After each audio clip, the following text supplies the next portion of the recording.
Good evening बच्चों।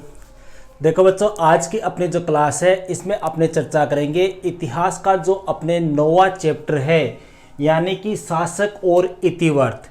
इसके अंदर मुख्य रूप से अपने चर्चा जो की जाएगी वो की जाएगी मुगल दरबार के बारे में कि मुगल शासक कौन कौन से थे, उनके द्वारा कौन कौन से कार्य किए गए, कौन कौन सी रचनाएं लिखी गई, कौन कौन से चित्र बनाए गए। इन सभी बिंदुओं के ऊपर चर्चा अपने इस चैप्टर में करेंगे। ओके, तो स्टार्ट करते हैं अपने सबसे पहले मुगल शासक और उनका साम्राज्य। देखो भैया, मुगल शासक और उनका साम्राज्य, सबसे पहली बात तो ये आती है। देखो यहाँ थोड़ी सी एक मशीन सी चल रही है, हो सकता है आपको थोड़ी सी परेशानी हो, इसलिए आवाज़ आप ज़्यादा तेज करके थोड़ी सी इसको आसानी से सुनने की कोशिश करना। सबसे पहले बात ये आती है भैया, ये मुगल जो शब्द है ये किससे बना है। देखो, एक जाति होती है जिसका नाम है मंगोल, ठीक है। इस मंगोलों से ही क्या बना है, मुगल बना है। और जो यूरोपीय कंपनियां अपने भारत में आई थी, जो यूरोपीय इतिहासकार थे, जो यूरोपीय लोग थे, उन्होंने इन्हें क्या कहकर संबोधित किया, मुगल शब्द से संबोधित किया। मतलब मुगल शब्द किनसे बना है, मंगोल से बना है। और यूरोपीय जो थे उन्होंने इनको क्या कहकर संबोधित किया, मुगल नाम से इनको संबोधित किया।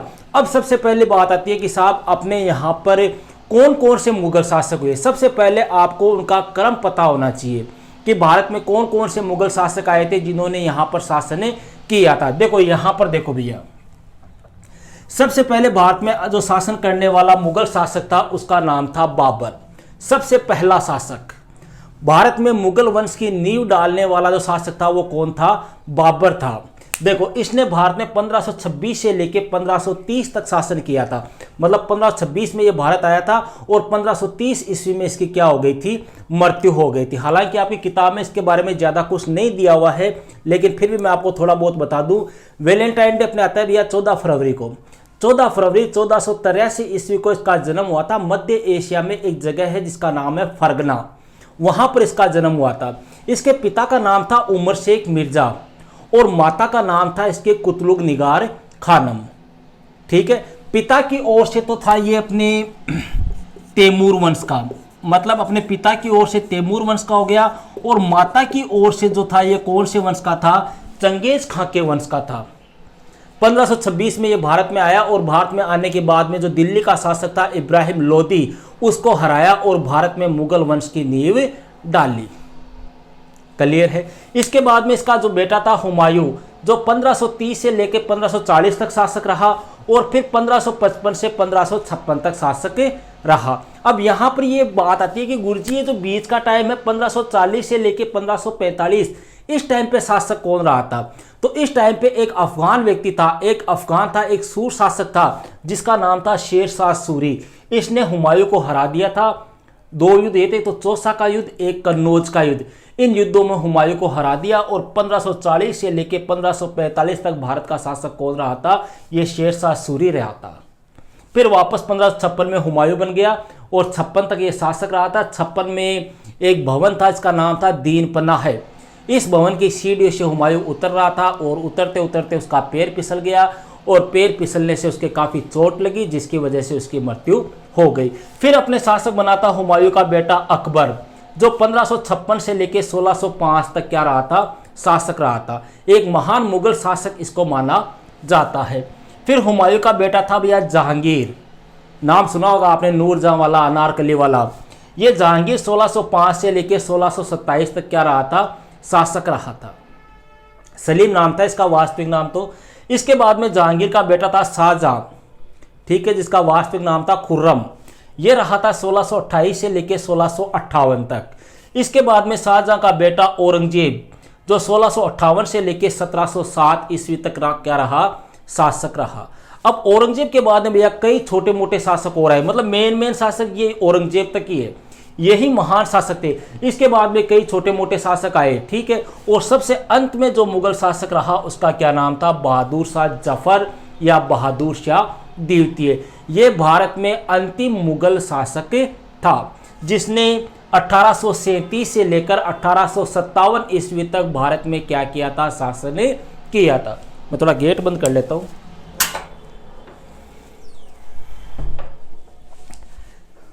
क्लियर है। अब बात करते हैं भैया, यहां पे देखो एक वर्ड आया है अपने इतिवर्त। इतिवर्त क्या होता है, किसको कहते हैं इतिवर्त? देखो इतिवर्त जो है इसको अंग्रेजी में बोलते हैं भैया क्रोनिकल्स। क्या बोलते हैं? क्रोनिकल्स। और अपनी भाषा में अगर बात करें तो जो इतिहास होता है ना, इतिहास, उसी को क्या बोलते हैं? इतिवर्त। इतिहास का मतलब क्या होता है? देखो इतिहास, इतिहास कितने शब्दों से मिलकर बना है? 2 शब्दों से, इति प्लस हास। इति का मतलब अतीत और हास का मतलब जो बीत चुका है, मतलब जो घटना अतीत में बीत चुकी है, जो घटना अतीत में घट चुकी है, अगर उनके बारे में हम अध्ययन करते हैं तो वो क्या कहलाता है? इतिहास कहलाता है। जैसे अपने हुमायूं, बाबर, अकबर ये पढ़ रहे हैं, ये क्या है भैया? इतिहास है। क्यों? क्योंकि ये सभी शासक जा चुके हैं, सभी शासक समाप्त हो चुके हैं, हम इनके बारे में जानकारी प्राप्त कर रहे हैं, तो हम कह सकते हैं कि हम क्या पढ़ रहे हैं? इतिहास पढ़ रहे हैं, इनके बारे में जानकारी प्राप्त कर रहे हैं। तो इतिवर्त या इतिहास या अपने अंग्रेजी में बोलते क्रोनिकल्स, ये क्या है? ये वे रचनाएं हैं भैया जिनसे मुगल काल के परिवार, उनकी युद्ध की कंडीशन, उनके द्वारा की गई संधियां, उनकी प्रशासनिक व्यवस्थाएं, इनके दरबारी कार्य, इनके बारे में हमें जिन रचनाओं के माध्यम से जानकारी प्राप्त होती है उन्हें ही अपने क्या कहते हैं? इतिवर्त। ठीक है, तो इनको अंग्रेजी में क्रोनिकल्स बोलते हैं, वैसे इनको इतिहास भी कहा जाता है। और इनसे हमें परिवार, दरबार, युद्ध, प्रशासनिक व्यवस्थाओं के बारे में क्या मिलती है? जानकारी मिलती है। और इन इतिवर्तों की रचना कौन करते हैं? जो दरबारी होते हैं वही इनकी क्या करते हैं? रचना करते हैं। समझ गए? जैसे आईन अकबरी किसने लिखी थी? अबुल फजल ने। वो क्या था? अकबर का दरबारी था। ठीक है, जैसे आपके अकबरनामा अबुल फजल ने लिखी थी, बाबरनामा ये बाबर ने लिखी थी। ठीक है, शाहजहांनामा, आलमगीरनामा, ये क्या है? ये इतिवर्त है। ये ऐसी रचनाएं हैं जिनसे हमें इतिहास के बारे में जानकारी प्राप्त होती है। ठीक है, इतिवर्त जो है वो पहले कौन सी भाषा में लिखे जाते थे? इतिवर्त जो है वो कौन सी भाषा में लिखे गए? लगभग इतिवर्त जो है वो फारसी भाषा में लिखे गए थे। इसको छोड़ दो बाबरनामा को, बाबरनामा तुर्की भाषा में लिखी गई थी, बाद में इसका फारसी में अनुवाद कर दिया गया था। लेकिन अधिकतर जो इतिवर्त है वो कौन सी भाषा में लिखे गए? फारसी भाषा में लिखे गए। जबकि मुगल दरबार की जो मातृभाषा थी वो कौन सी थी? तुर्की थी। मतलब बोलते तो कौन सी भाषा थे? वो तुर्की भाषा बोलते थे। और उनकी जो राजकाज की जो भाषा थी, जो दरबारी भाषा थी, वो कौन सी थी? फारसी थी। और फारसी भाषा को मुख्य महत्व जो दिया था वो किसने दिया था? अकबर ने दिया था। अकबर ने दरबार की मुख्य भाषा बनाया था किसको? फारसी को। मतलब जितनी भी रचनाएं होगी, जो भी आपको लिखना है, बोलना है, आपका जो वार्तालाप होगा वो लगभग कौन सी भाषा में होगा? फारसी भाषा में होगा। क्लियर है? अब देखो कुछ ऐसी रचनाएं हैं जो अन्य भाषाओं में लिखी गई थी, उनका मुगल काल में फारसी में अनुवाद किया गया। जैसे बाबरनामा, बाबरनामा बाबर ने लिखी थी भैया, कौन सी भाषा में लिखी थी? तुर्की भाषा में लिखी थी। ठीक है, इसका बाद में अनुवाद कौन सी भाषा में कर दिया गया? फारसी भाषा में। ठीक है, रामायण है, महाभारत है, दोनों ही कौन सी भाषा में लिखे गए थे? संस्कृत भाषा के ये अपनी। ठीक है, लेकिन अकबर के काल में इनका फारसी में क्या किया गया?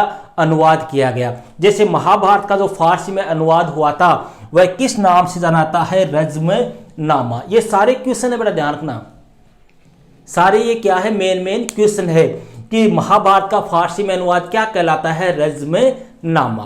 क्लियर है? इसके बाद बात करते हैं भैया पांडुलिपियों की रचना। देखो पांडुलिपि क्या होती है? ऐसी लिपि जो किससे लिखी जाती है? हाथ से लिखी जाती है। भैया पहले प्रिंटिंग प्रेस थोड़ी थी, पहले छापा खाना कहाँ था? कुछ भी नहीं था पहले। तो जो किताबें वगैरह लिखी जाती थी, जो इतिहास लिखा था, पुस्तकें लिखी जाती थी, वो किससे लिखी जाती थी? हाथ से लिखी जाती थी। तो जो हाथ से रचना लिखी जाती है ना, उसी को क्या बोलते हैं? पांडुलिपि। देखो जो हाथ से लिखी जाती है उसको पांडुलिपि कहते थे। और लिखने की जो जगह होती थी वो कौन सी होती थी? किताब खाना, जिसको वर्तमान में अपने क्या बोलते हैं? पुस्तकालय या लाइब्रेरी भी कहा जाता है। मतलब पांडुलिपियां जो है वो किताब खाने में लिखी जाती थी। ठीक है, और पांडुलिपि लिखने में कई लोग योगदान देते थे। मतलब एक तो लिखने वाला भी होता, कोई उसके ऊपर डिजाइन बनाने वाला होता, कोई चित्र बनाने वाला होता, कोई उसकी सजावट करने वाला होता। मतलब खूब सारे व्यक्ति होते थे और खूब सारे व्यक्ति मिलकर जो है वो पांडुलिपि को क्या करते थे? तैयार करते थे। जिनमें चित्रकार जो होते थे उनको सबसे ज्यादा क्या मिली हुई थी, प्रतिष्ठा थी। मतलब सबसे उच्च स्थान, सबसे ज्यादा जो महत्व दिया जाता था वो किनको दिया जाता था, चित्रकारों को दिया जाता था। क्यों?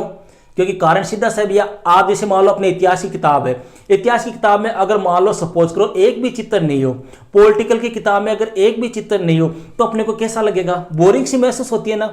जैसे इसी पार्ट की बात करें, इसी पार्ट में पहले पेज जो है इसके ऊपर हुमायूं की पत्नी नादिरा का चित्र है, बाबर को मुकुट पहनाते हुए चित्र है। अगर वो चित्र नहीं हो तो ये किताब अपने को क्या लगेगी, बोरिंग सी लगेगी। ठीक है, अब यहां पर एक शैली का नाम आया है जिसका नाम है नस्तलिक। बहुत बार एक क्वेश्चन आता है, यह अकबर की पसंदीदा शैली थी। मतलब अकबर के द्वारा जो पांडुलिपियां लिखी जाती थी अकबर के काल में, वो कौन सी शैली में लिखी जाती थी, नस्तलिक शैली में। ठीक है, और इसमें जो लिखा था वो किससे लिखाता था, सरकंडे से लिखाता था। नस्तलिक शैली जो होती है उसमें किसके माध्यम से लिखा जाता था, सरकंडे के माध्यम से। सरकंडा जानते हो, जैसे मतलब जैसे अपने आपने देखा होगा प्राचीन समय में जो कूचो बोला अगर आपने मारवाड़ी भाषा, उसको तोड़ के उसको ऐसे छिल के आगे से नुकीला सा करके लिखते थे ना, तो उसी प्रकार से ये सरकंडा होता था, 5 से 10 मिलीमीटर का होता था ये, और उसको स्याही में डुबा डुबा कर इस प्रकार से लिखने का कार्य किया जाता था। या अपने भाषा में बोल दे कि मुगलों के काल के अंदर ये एक पेन था या एक कलम थी जिसको क्या बोलते थे, सरकंडा।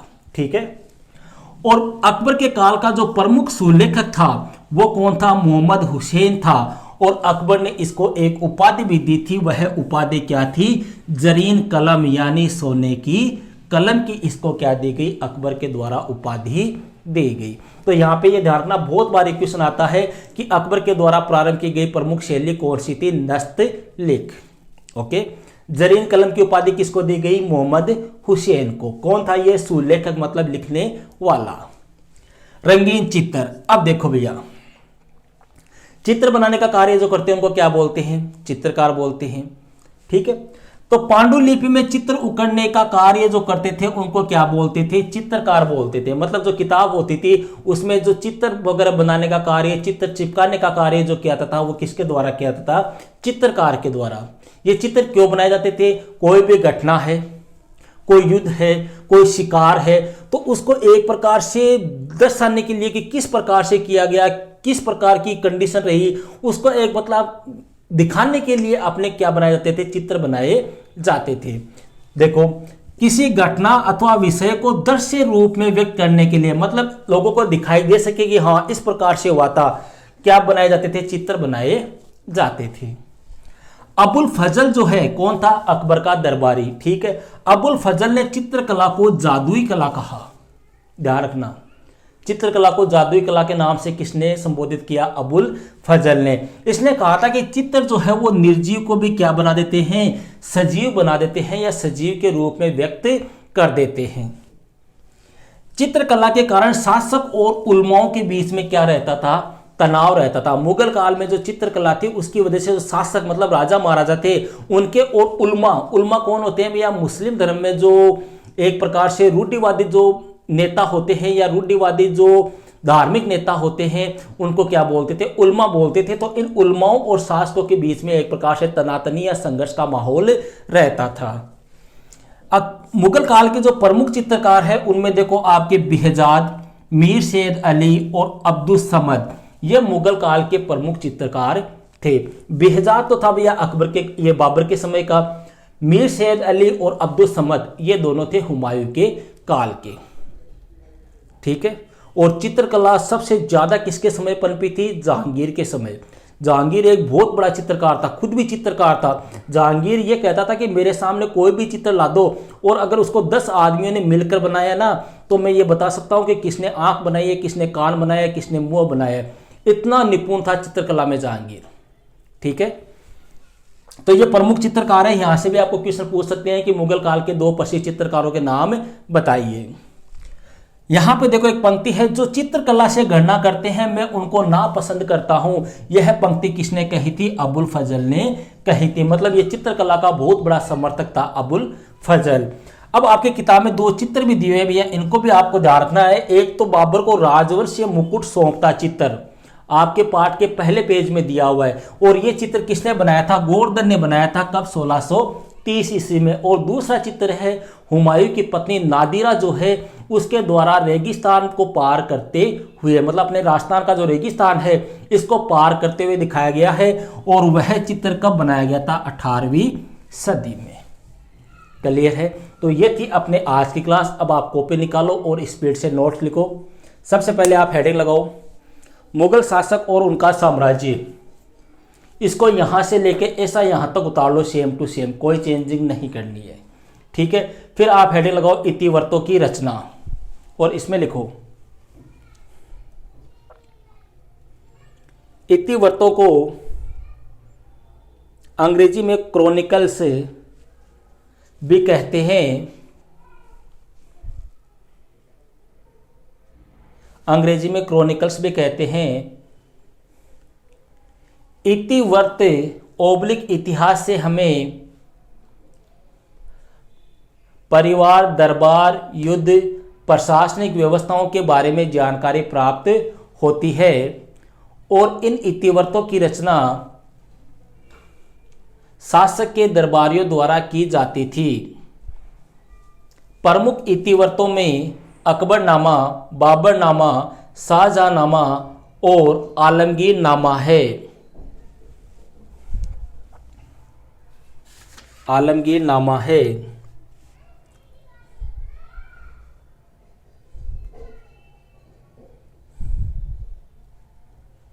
मुगल दरबारी इतिहास फारसी भाषा में लिखे गए थे। फारसी मुगल दरबार की साहित्यिक रचनाओं की प्रमुख भाषा थी, जबकि मुगलों की मातृभाषा तुर्की थी। अकबर ने फारसी को दरबार की मुख्य भाषा बनाया।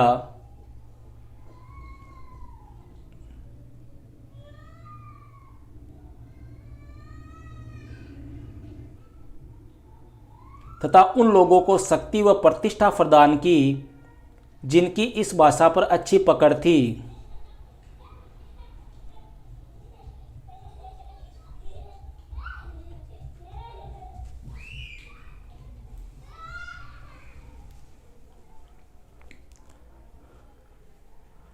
फारसी में ये सॉरी एक मिनट रुको।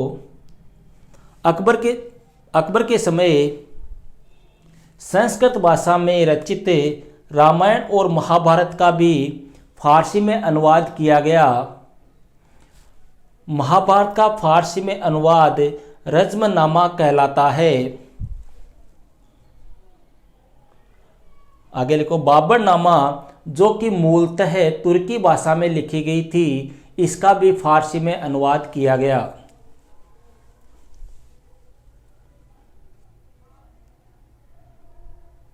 फिर लिखो पांडुलिपियों की रचना। हेडिंग लगाओ पांडुलिपियों की रचना। वे रचनाएं जो हाथ से लिखी जाती थी उन्हें पांडुलिपि कहा जाता था। पांडुलिपि की रचना किताब खाने ब्रैकेट में कर लेना पुस्तकालय में की जाती थी। पांडुलिपि की रचना करने में कागज बनाने वाले, पाठ की नकल तैयार करने वाले, पृष्ठ चमकाने वाले, चित्र बनाने वाले और प्रत्येक पन्ने को इकट्ठा कर उसे अलंकृत करने वाले कई लोग होते थे। पांडुलिपियों की वास्तविक रचना में शामिल कुछ लोगों को उपाधि और पुरस्कार भी दिए जाते थे। इनमें मुख्य रूप से सुलेखकों और चित्रकारों को तो उच्च सामाजिक प्रतिष्ठा प्राप्त थी। सुलेखन अर्थात हाथ से लिखने की कला अत्यंत महत्वपूर्ण कौशल मानी जाती थी। इसी में हेडिंग में फिर एक हेडिंग लगा लो नस्तलिक। यह अकबर की पसंदीदा शैली थी। यह एक तरल शैली थी जिसे लंबे सपाट प्रवाही ढंग से लिखा जाता था।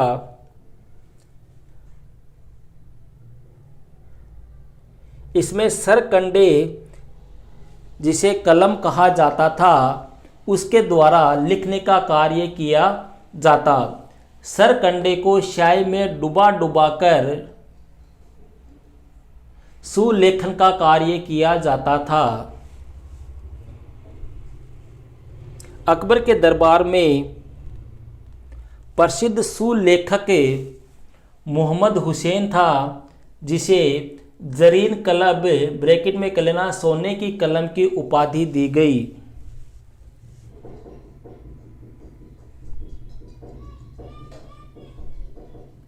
हेडिंग लगाओ अब रंगीन चित्र। इसमें लिखो मुगल पांडुलिपियों की रचना में चित्रकार भी शामिल थे।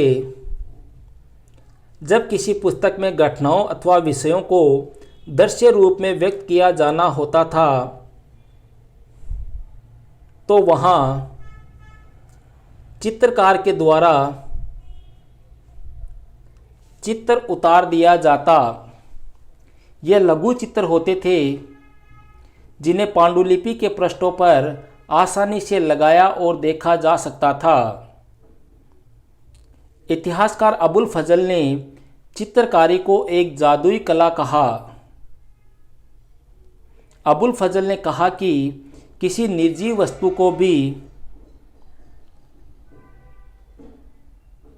चित्र इस रूप में प्रस्तुत करते हैं कि जैसे उसमें जीवन हो। इन चित्रों की रचना को लेकर शासकों और मुसलमान रूढ़िवादी वर्ग के प्रतिनिधियों अर्थात उल्मा के बीच निरंतर तनाव बना रहा।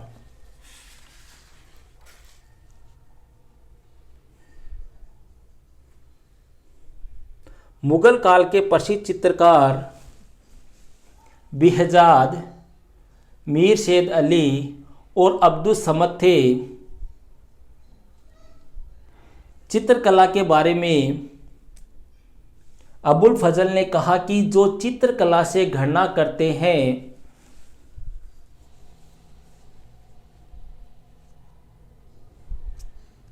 मैं ऐसे व्यक्तियों को नापसंद करता हूं। ओके, तो ये दो चित्र और लिख देना यहाँ पे, ठीक है। बाबर को राजवंशीय मुकुट सौंपता चित्र गोवर्धन ने बनाया था 1630 में, और हुमायूं की पत्नी नादिरा का राजस्थान के रेगिस्तान को पार करता चित्र यह 18वीं सदी में बनाया गया था। तो ये थी भैया अपने इतिहास के 9वें चैप्टर की फर्स्ट क्लास। जल्दी ही अपने इसी चैप्टर की सेकंड क्लास के ऊपर चर्चा करेंगे। लेट्स